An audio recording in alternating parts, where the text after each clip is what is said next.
और अब देखते हैं कि आज के इतिहास में क्या लिखा है।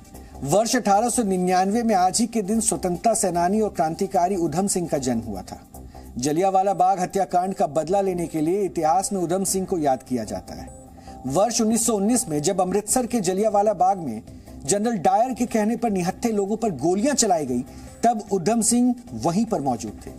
उस समय वो सिर्फ 20 साल के थे और इस हत्याकांड का बदला लेने के लिए उन्होंने 21 वर्षों तक कोशिश की। उन्होंने 13 मार्च 1940 को लंदन में माइकल ओडायर की हत्या कर दी। जब जलियांवाला बाग हत्याकांड हुआ तब माइकल ओडायर पंजाब का लेफ्टिनेंट गवर्नर था। वैसे तो इस हत्याकांड का जिम्मेदार कर्नल रेजिडेंट डायर था, पर माना जाता है कि माइकल ओडायर की भी इस हत्याकांड में सहमति थी। वर्ष 1914 में आज ही के दिन कुष्ठ रोगियों के लिए अपना जीवन समर्पित करने वाले समाजसेवी मुरलीधर देवीदास आमटे का जन्म हुआ था। उन्हें बाबा आमटे के नाम से भी जाना जाता है। बाबा आमटे ने 35 वर्ष की उम्र में कुष्ठ रोगियों की सेवा के लिए आनंदवन नामक संस्था की स्थापना की। उन्हें सामाजिक योगदान के लिए पद्म विभूषण, मैग्सेसे अवार्ड और गांधी शांति पुरस्कार से भी सम्मानित किया गया।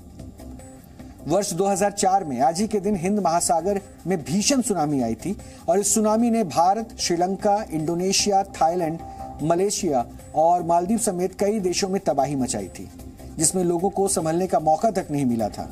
इस आपदा के बाद श्रीलंका में लाखों लोग बेघर हो गए थे और इसकी वजह से भारत सहित दक्षिण पूर्वी एशिया में करीब 2,30,000 लोगों की मौत हुई थी। वर्ष 1893 में आज ही के दिन चीन के क्रांतिकारी और राजनीतिज्ञ माओ जेडोंग का जन्म हुआ था। उन्हें पीपुल्स रिपब्लिक ऑफ चाइना का फाउंडिंग फादर माना जाता है। मार्क्सवादी और लेनिनवादी विचारधारा को सैनिक रणनीति और राजनीति से जोड़कर उन्होंने जिस सिद्धांत को जन्म दिया उसे माओवाद यानी कि माओइज्म के नाम से भी जाना जाता है। उनकी विचारधारा और कई अहम भाषणों को इकट्ठा करके एक किताब की रचना की गई, जिसे द लिटिल रेड बुक कहा जाता है और यह किताब इतिहास में सबसे ज्यादा छापी जाने वाली किताबों में से एक है। और आप में से बहुत से लोग हर रोज FM रेडियो सुनते होंगे। वर्ष 1933 में आज ही के दिन अमेरिकी इंजीनियर और आविष्कारक एडविन हार्वर्ड आर्मस्ट्रॉन्ग को फ्रीक्वेंसी मॉड्यूलेशन यानी कि FM के लिए पेटेंट मिला था। बचपन से ही उनके अंदर इलेक्ट्रिक डिवाइसेस को लेकर काफी रुचि थी।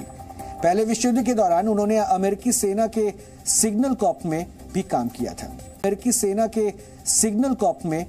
किया था। और DNA में आज इतना ही। अब आपसे हमारी मुलाकात होगी कल रात 9 बजे। तब तक आप खुश रहिए, सुरक्षित रहिए, स्वस्थ रहिए। नमस्कार।